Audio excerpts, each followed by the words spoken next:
What is up, guys? It's Verns back again with another Supercoach video. This time we're going to go over the team after the practice games have finished, and we've got round 0 coming up. Now, look, I'll be honest, I've kept the team in here because it's going to be very similar to what we had.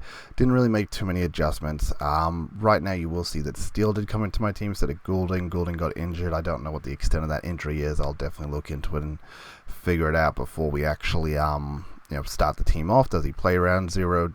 All those sort of things. We'll figure that out.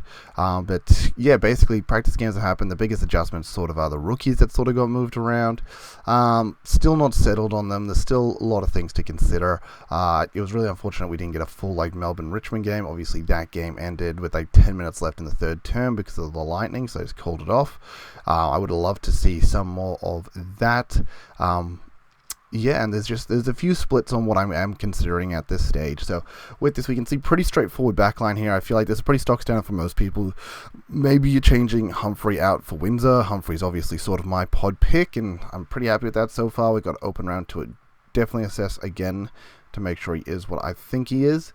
Midfield, I think, is pretty straightforward. I mean, yeah, Oliver didn't have the greatest game, but with Green out, I do believe in him to bounce back. I also think he was in second gear in this. I feel like Steele was in second gear. The other thing with these games is that practice games are never as highly contested as a regular season game, so it's going to naturally not reflect their sort of play style as much. I felt like the rough contests were perfectly fine. Once again, I'll need to check the actual numbers on what the overall rock contest was. But I do think usually preseason games you do have a bit less ruck contests, and I just didn't even think they were that bad, the ruck contests. So I think that's a normal just increase for Steele and Oliver. Steele only played 50% mid as well. They were testing things out, running other guys through there. I think in the regular season he will be a mainstay mid. So I felt comfortable regardless of. I was comfortable with what I saw, even though there was a lot of tackles from Steele. It's just the way he is, but it was a rainy game, and that's kind of what happens. Well, not rainy. It got pretty rainy by the end. Yeah, I think we got some obvious locks that kind of locked themselves in, like Young, definitely locked into your side. Parrish, it wasn't great or anything like that, but in this Essendon team, he's going to have to play big midfield minutes, and I think the risk versus reward is you just take the risk.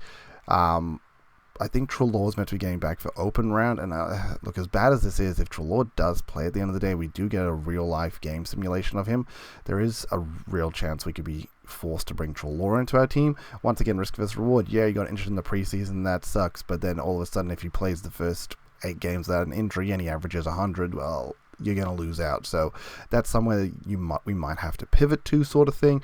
McKercher didn't play in this preseason game, so that's okay.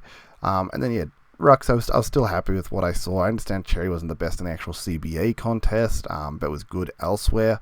And North draw early is crazy easy. I think they have Lions and Power, which are going to be general hard games, but I do think they also have West Coast, Tigers, Essendon, Melbourne, 4 very winnable games in that first 6 games, and I think that's going to be a good reflect on Sheasel. It's going to be probably a good reflect on Cherry, and even LDU as a sleeper pick for low 500Ks. Don't forget there was a season where LDU went into the year at 615K and people were starting him, so he definitely can do it. And with a really good early season run, it might be one of those things where he starts off like a house on fire, has a really good average early, people get onto him on their first upgrades, and then his second half of the year isn't as good because North aren't going to win 4 out of 6 games. They're going to win maybe 1 or 2 out of 5.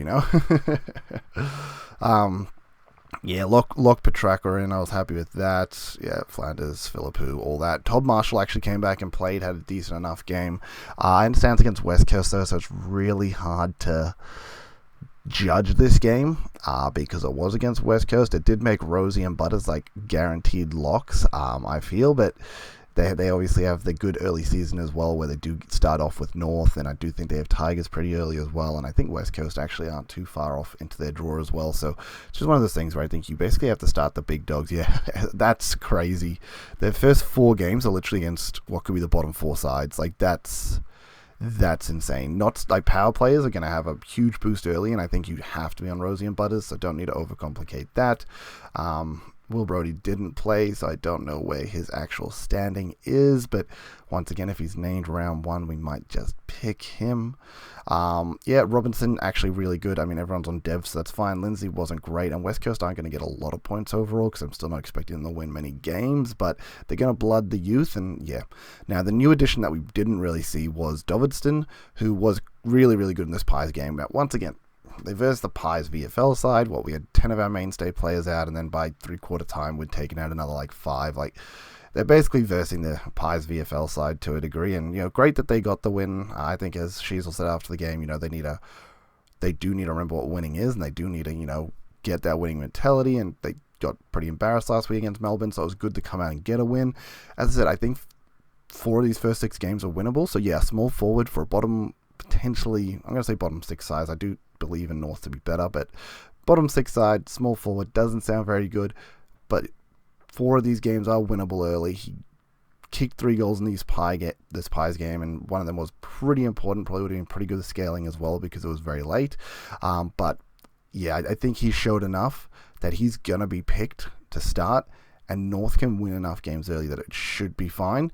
And he might be one of those guys that you do end up upgrade. He might be one of your first upgrade targets because in reality, you don't want a North small forward there for long because there's a chance they get pumped by 10 goals in a game and he gets a 20. It's definitely a possibility. But I was happy with what I saw from him. Now, the other addition that we see here is Mason Cox. That one might seem a little bit random. I'll be honest, I have a little bit of an awkward amount of money. And I've kind of lost faith in a lot of rookies. So I really do want to see this open round to get a bit more faith in them. And I do feel like this season, I feel like, okay, this forward line I think is almost perfect. I think everyone's going to basically have this forward line. There's literally no problem with that. They might put Latrell Pickett in instead, but I think that's perfect. No problem there. Backline is where it gets a little bit shaky. As I said, Dirksen I think did enough. Jacques wasn't very good, unfortunately. And Lindsay wasn't the greatest either, so they become a bit shaky. I do think Lindsay will play. I don't know about Jacques. We'll see the open round and we'll figure that out. And then these midfield rookies. It was great that we got this new rookie coming in from North, Blair Muir. I thought he did good enough that he should get picked. But if Brody doesn't get named, it's just very awkward to find other rookies. I feel like we just don't actually have that many rookies. We thought early on we had a lot of rookies. Classic early season. You think there's a lot of rookies, and then the preseason goes forward and you start cutting them off your list, and all of a sudden you realize there's not that many rookies, which makes it a bit harder. I do think I have basically most of the ones that we're going to need. I understand I didn't really pay up for any of these rookies. I do have a lot of cheap rookies, which does allow a lot more money into these premiums and mid prices. So I'm pretty happy with that. But yeah, Cox, if he plays as the mainstay ruck, so he's who we were on. At the end of the day, he's priced at 45 or something like that. If he goes at 70, he's going to make you enough money. And he was playing the mainstay ruck, hitting down to, I say mainstay ruck, he didn't take the most CBAs. Jackson took the most CBAs, but he took the most ruck contests, around the ground ruck contests. So I do think one of the other things we need to take into consider this situation is this is the last year. Obviously, last year was the last year that we're going to have subs, which means this year is going to be the last year you're getting sub scores baked in the players' prices. So there's going to be a few players here that have sub scores baked in, and in reality, if they're not subs, they're going to definitely perform above these price tags. I'm pretty sure Cox has a 19 cooked into his game, one of his games, because he was a sub early on for us last season. 23, 18... I'm positive he would have been subs in these. It might be Pendlebury that has a 19 cooked in, but still, if you do have guys that were sub-affected last year and didn't get that many games under their belt, this is the last year to sort of get on them for an absolutely dirt cheap price. Yeah, I do think he's gone over the Freo. I think the problem is obviously when Sean Darcy does come back, Cox probably does get knocked out of the team, or even if he ends up as a mainstay key forward, then he is someone that's going to actually average 40, so not really too happy. Not unhappy, but not sold on this. It's just there because I have an awkward amount of money, and I don't know, I could go down to another rookie, but I'm just not in love with any of the other rookies, honestly. Now, the other thing I will show you is this other team that I was cooking. Now, this one, it's going to see it's not black or anything like that. It's just in light mode, which is going to make me look really funny. I should have put it on the other side so it didn't cook me too hard. Oh, that is on the wrong window. Whoopsie daisy. There we go. So that should at least keep my green screen fine. And this one's just, the only problem is you can't really see the team when I do it like this. That's sad. I can do it this way though, can't I? I can bring them over there. Yeah, that works. Now this is a team I was just playing around with where it's a bit less rookies. And then see Brody's not in there. Bit less rookies, a bit more mid prices. I also was happy with what Dawson did in reality, so I kind of wanted him on my team. Don't feel good moving Clark out for that, but it meant that we got Humphreys in. I think Blackiston comes in. That's only one rookie on field in defense instead of the two. It's only one rookie on field in the midfield instead of the two. And then when we go down to the forward line, I think forward line's still the same because I'm pretty sold on this forward line. I've still got Cox there. It's a little bit weird, as I said, not 100% sure. If Trelaw comes in, then we make way for Trelaw instead. We just try and make a way to get Cox up to the Trelaw, and we're happy there. But this one, yeah, we have a few more mid prices with Windsor, who was obviously very good for Melbourne. Once again, we only saw 2.5 quarters, and then the scaling comes in and it makes him look much better. But he was good in that time, and he did have a large chunk of CBAs. I think it was plus 50%. Once again, when the regular season hits, how much of that is actually true? Because I'm expecting Steele to bump up another 20 to 30%, honestly. Blackiston playing as the mainstay ruck for Essendon, so kind of a steal there, but at the same time we do wonder when Bryant is back, but I thought the guy was pretty good, so I do wonder if when Bryant gets back, if he even takes his spot. The only thing there is he's obviously already almost 300k, meaning he's basically got to go at 85 plus, which previously, other ruck seasons we'd say 80 is almost a floor for a ruck. They walk onto the field and they get a default 80. But I do think with these new ruck rules, maybe it might be different. As I said, I didn't feel like the ruck contests were too different for me. The way I did free up a bit more money too was I did go Gorn down the Ventini, obviously a mainstay ruck for the expected first ruck for Port. So this is kind of a little bit of a more mid-pricer heavy team. Less rookies, more mid-prices, and just sort of shuffled the cash around. I mean, I really just changed Dawson to Clark. There's not really a big deal there, but I could always just flick Rosie down and then bring Clark in. Look, I'm pretty happy with both those players. I was just playing around with what if I did Dawson instead. But if I did go down the Clark extra 50k in the pocket rather than this 33k, but yeah, that's just another team I was sort of looking at. I think at the end of the day, with this is the mainstay team. This is just one I'm just sort of playing around with. I'm not against going Windsor. I'm not against going Blackiston. It's just hard to make them all work. And I've kind of mentioned it throughout the start of this year. What the hell? Remind me later, get in my face.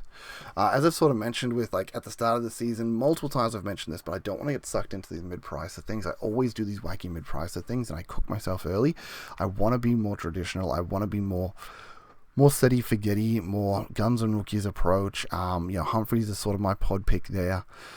But as I said, because you kind of need to build your team around the rookies, and some of these rookies I think are a bit suspect, and because of that, puts us in a position where maybe I do need to be going more mid-pricer heavy. Maybe I do need to go down from a Steele, to a Windsor, bring in a Blackiston instead, sort of thing, so I don't have too many rookies on field.